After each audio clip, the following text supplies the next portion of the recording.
So I'm going to show an agent loop in action here, and I grabbed a ticket.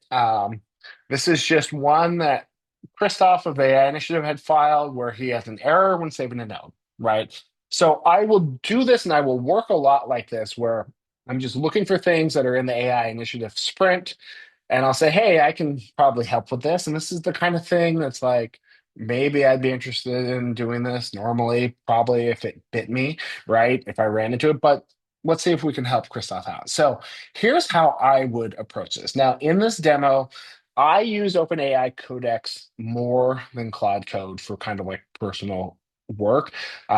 I find that the cutting edge Codex models like spend more time, but I tend to use both, and I will bounce back and forth. I'll get a second opinion of each of these. But here's how I would take a stab at solving this. So let me go ahead and change my screen. Let's see what's one ran here. I see my bash. Okay, so I'm just great terminal here. I'm going to open Codex. This is where I do the YOLO, just do whatever you want. You know, do what you wish there. If you don't have that, it's going to ask you every step of the way what you want to do. No, I don't want to during a demo. Okay, so now I'm in, and this is basically the base Codex CLI. If you're in Cloud Code, it's going to look the same. You have some commands in here. You can change the models, permissions, skills. All that stuff doesn't necessarily matter. At this point, I can ask it questions like, and it's probably going to tell me in this, I'm in this directory where there's stuff about Drupal. So I have a folder here where I just do all my Drupal contrib work. Um, it's kind of telling me what's in here. I can ask it what it is. But to the point, what I would do is jump in on this ticket and say, here is a ticket. Well, let me copy the right thing.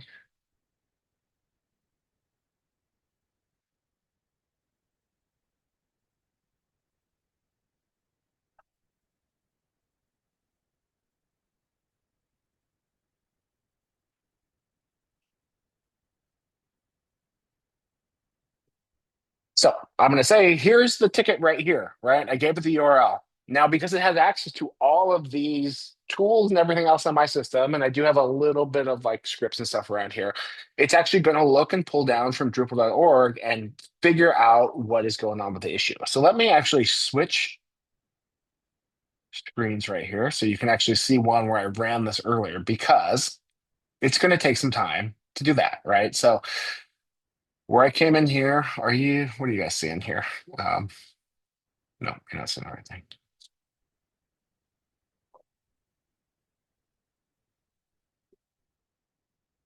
Nope, that's the other one. Too many windows.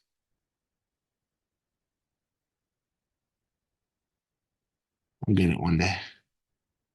There we go. So this was about an hour ago. This has the whole conversation here, but I can walk through it in kind of faster time and explain what he's doing. I said, take a look at this. All right. So it said, okay, I'm going to pull this through. It loaded the skill. It searched the web. Now, this is where you need to be polite with these upstream systems, right? This is actually pulling against Drupal.org. So don't go in here and say, pull down every issue ever, because it will do some stuff like that. But it found and it said, okay, I have the issue context now. It understands the symptom. Now, again, take your judgment to this, but reading this says here's what it's trying to do. It's going to check the local code. If there's an extreme fix, it's actually looking through here. So now it goes through a little bit more information. This is just more it pulling the ticket. Um, it is now at this point, since I asked it to debug, it's pulling down the recipe project itself. It's cloning the source down locally, so it is taking action. So already this would be 15 steps of me copying and paste back and forth or looking into this. It is starting to explain what's going on here, and this is one of the things. The whole thing from DrupalCon of like don't commit code or contribute code that you don't understand. It's fine if you don't understand it beforehand. You can use these tools to help you understand it and learn. This is how we all learn. So this part is fine, right? But it's going through, understand that sometimes this can lead you down paths that you wouldn't have gotten to yourself. So if you're completely unfamiliar, like if you don't know what a node is in Drupal, this is probably not where you want to be. But eventually kind of step through these things. But it's running the trade-offs here, right? It is finding, a couple different design problems that it's going through here. And you'll see as it keeps going through, here's the assessment that it shows me, right? So here's the issue. It's active. There's no patch, so nothing's really there. Here's what it thinks happening, and here's the plan. This is generally the first place that I come in and say, okay, this actually seems correct. Here's what it wants to do. So I kind of give it a once over on like, is this right? And this is the first place to see that, like, hey, you're off the mark here, right? Like you're planning to fix this, in the wrong way. And models are better now, but this is the equivalent of a junior dev coming to you and saying, this view wasn't working, so I made the list in the twig file, right? Plausible, sure, that will work. But with enough experience, you'll be like, there's some problems here. There's probably some other ways and some guidance. So this is where you generally provide that first human expert guidance on that. Now, the expert guidance doesn't have to be Drupal expert guidance, right? Say you ran into this issue because it affected something at your company. Your expert guidance here could be like, well, here's actually the implication of this issue. This is what we're running into as an organization. So maybe there's something else we need to do. Use this as this discussion that is much more grounded in the actual things. So we look at the plan here, and I said, okay, great.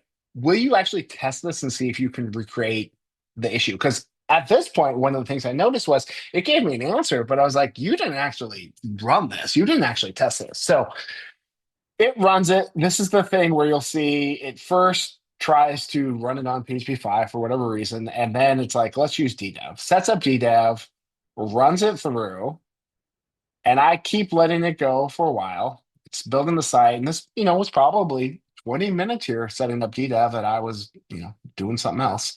Um, this part's not really important to me on like necessarily how it was set up, but you can see it's testing, it's validating through here.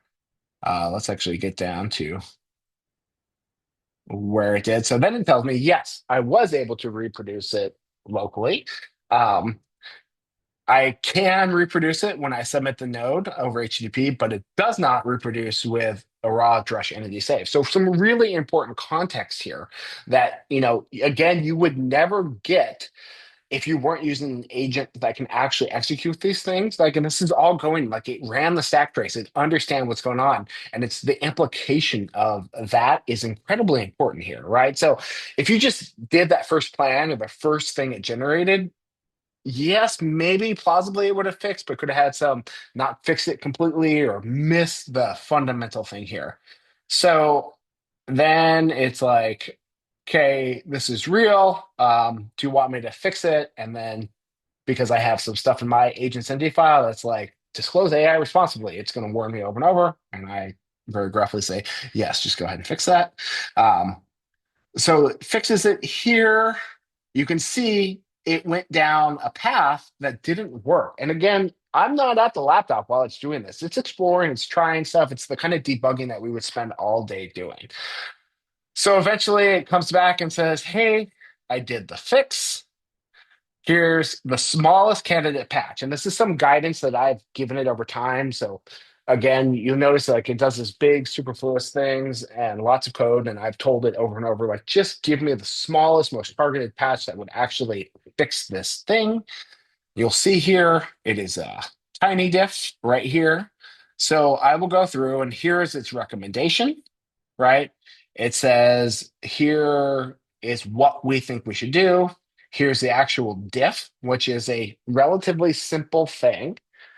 Now, at this point, this is where it ended. Now, what you don't want to do is say, okay, ship it, right? So at this point, I'm going to look into that code and be like, do I actually understand the implications of that? If I don't understand the implications of that change right now, I'm not going to ship it. I'm also going to say, show me, spin up a site for me so that I can actually go test this. And again, this is where you don't have to be an expert. You don't have to understand what this means. You can now take the time to say, teach me what this means. What is the implication? Copy this over to ChatGPT, ask it questions, and then lo and behold, at the end of this, you've helped fix it and you understand the implications of this change. Now, what I would do at that point is I would say, okay, I think this looks good. Can you help me write the notes for this, which it kind of did here. You can then say, please do the merge request on Drupal.org for me, like save some overhead there, monitor the tests. A lot of times what will happen is you'll do your merge request, the test will run, the test will come back with some errors. As opposed to you having to spend time debugging it, you can ask the agent, hey, can you pull that information down? Can you move it forward? So